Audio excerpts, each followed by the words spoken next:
This is 75372 Clone Trooper and Droid Battle Pack. So I know there's already dozens of videos out there about this set specifically, and to summarize what they all said, the Battle Pack is bad because of helmet holes, supposedly, and that it's a cool homage to the original 2008 version of the set. Oh, and also because it's a great army builder for not just droids, but also clone troopers. On that note though, kinda strange that a lot of people recommended this set for army building but haven't done it yet themselves. So I'm going to talk about this set from the perspective of someone who decided to blow about $330 on just these clone battle packs. Is it a lot of money? Yes. Will the ad revenue that I get from this video pay for it? No. Was it worth it? I don't know. This isn't a review, I just think it's a cool toy. Maybe you can ask a certain 26-year-old man what his opinion is on this set instead of me, because my opinion on this set really doesn't matter. It's a toy made for children, and I'm just a silly little guy who buys these things because they make me happy. Anyways, here's your answer. The battle pack is actually quite a good army builder because it includes a lot of plain clone troopers. You know, those squishy guys that Dave Filoni likes to kill off for comedic effect in the Clone Wars? I will never forget the clone trooper guy who tried to punch a battle droid and died. There's also a shock trooper included in this set with a binocular and a shortened blaster. Out of all four clones, I really do like the plain one with the long rifle. I decided to remove the candle piece because it just didn't look all that great. There's also a speeder which is kinda meh.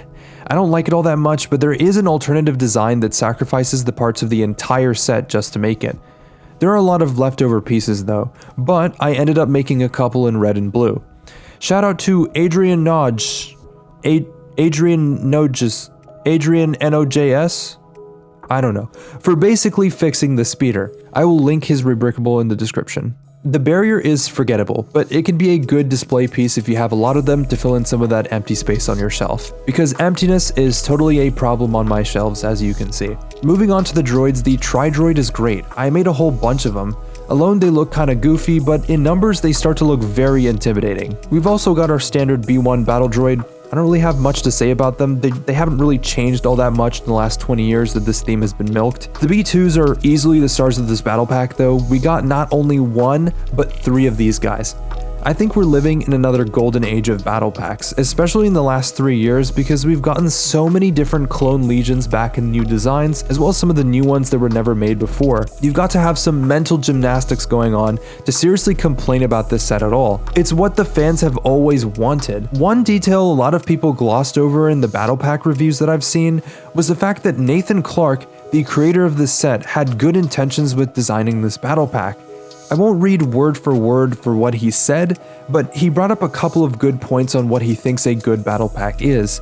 For one, he focused on the set being made for not just only clone army builders, but also for droid army builders. It has a pretty even ratio of clones to droids. They perfectly split the budget of this set. 2, he threw fans a bone by convincing LEGO to throw in a shock trooper into this set.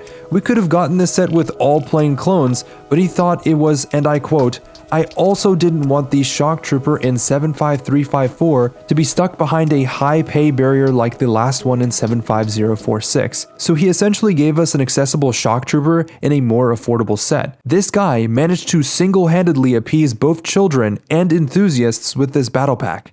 This guy has a real bright future at LEGO. Oh, wait, he resigned after making this battle pack." Anyways, that's all I have for today's video. I'll see you guys in the next one.